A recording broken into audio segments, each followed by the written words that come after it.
বিয়ের আগে প্রেম জমে, বিয়ের পর প্রেম কমে, এটি নিয়ে বিতর্ক হতেই পারে না। এটি তো দিনের আলোর মতো সত্যি। কারণ প্রেম হয় প্রেমিকার সাথে, বউয়ের সাথে হয় সংসার। প্রেমিকাকে আদর করে বউ বলে ডাকা যায়, তাকে লোকের কাছে বউ বলে পরিচয় করিয়ে দেওয়া যায়। কিন্তু কখনো বউকে কি শুধুমাত্র প্রেমিকা বলে লোকের কাছে পরিচয় করে দেওয়া সম্ভব? সাহস আছে আপনাদের? সর্বনাশ হয়ে যাবে, ভাত বন্ধ হয়ে যাবে। সুতরাং বিয়ে নামক একটি ঘটনার পর প্রেমিকাই থাকে না।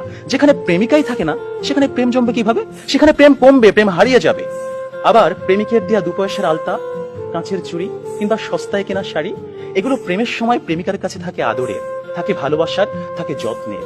কিন্তু বিয়ের পর বউয়ের কাছে এগুলো হয়ে যায় চোখের বিষ।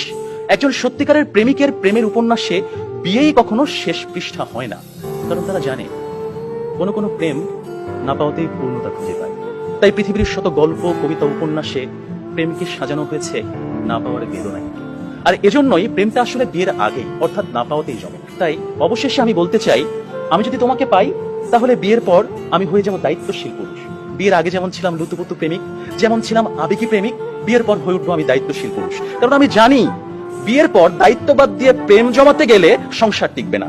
আমি পুরুষ, আমি রাখবো তোমায় বাহুডোরে, কখনো ভালোবাসার আদরে, আবেগী প্রেমিক হয়ে, কখনো বা স্বামীর দায়িত্বে। যেভাবে কবি বলেছেন, সাজিয়ে গুছিয়ে তবুও ঠিক কাব্য করে বলা গেল না।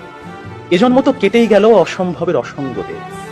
পরের জন্মে বয়স যখন 16ই সঠিক, আমরা তখন প্রেমে পড়ব। একজন প্রেমিকের থাকে দেখা না পাওয়ার কষ্ট, থাকে হৃদয়ের উত্তাল আবেগ।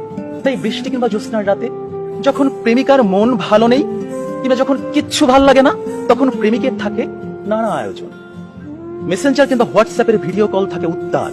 আমার জান, আমার জানটুস, আমার ময়না, আমার টিয়া, আমার হেটুস, তাকে কত রকমের সম্বোধন। রাত গভীর হয়, ওরা জেগে থাকে। শহর ঘুমিয়ে যায়, ওরা ঘুমায় না। ওদের কণ্ঠে থাকে গান, বুকে থাকে ছন্দ। কমলাবরণ মুক্তি তোমার, চাঁদের মতন হাসি, সত্যি করে বলছি আমি তোমায় ভালোবাসি। পান্তা ভাতে কাঁচামরিচ, গরম ভাতে ঘি, তোমার সাথে প্রেম করিতে আমার লজ্জা কি। অথচ বিয়ের পর হাজারো হিসেবের ভিড়ে পদ্য, কবিতা, ছন্দ সব যায় উড়ে। আপনারাই বলুন, এইভাবে কি কখনো প্রেম জমে? বিয়ে নামক একটা ঠুনকো শব্দ কখনোই কিন্তু প্রেমের বিশালতায় বাধা হতে পারে না। বরং প্রেম হচ্ছে সেই অস্তিত্ব যেখানে প্রেমিক মন জানে, জন্ম জন্মান্তরে তুমি আমার। তোমার সাথে আমার বিয়ে হোক আর না হোক, তুমি আমারই ছিলে, আমারই থাকবে। হুমায়ুন আহমেদ বলেছেন, যে প্রেম যত গোপন, সেই প্রেম তত গভীর। কোনো এক বসন্তের বিকেলে সবাইকে ফাঁকি দিয়ে দুজনে 2 টাকার বাদাম, 1 ঠোঙ্গা ঝালমুড়ি, কিংবা কোনো একটা নির্জন কফি শপে 2 কাপ কফি, বুকে দুরু দুরু হয়, কফির ধোঁয়ায় ধোঁয়ায় প্রেম জমে কি।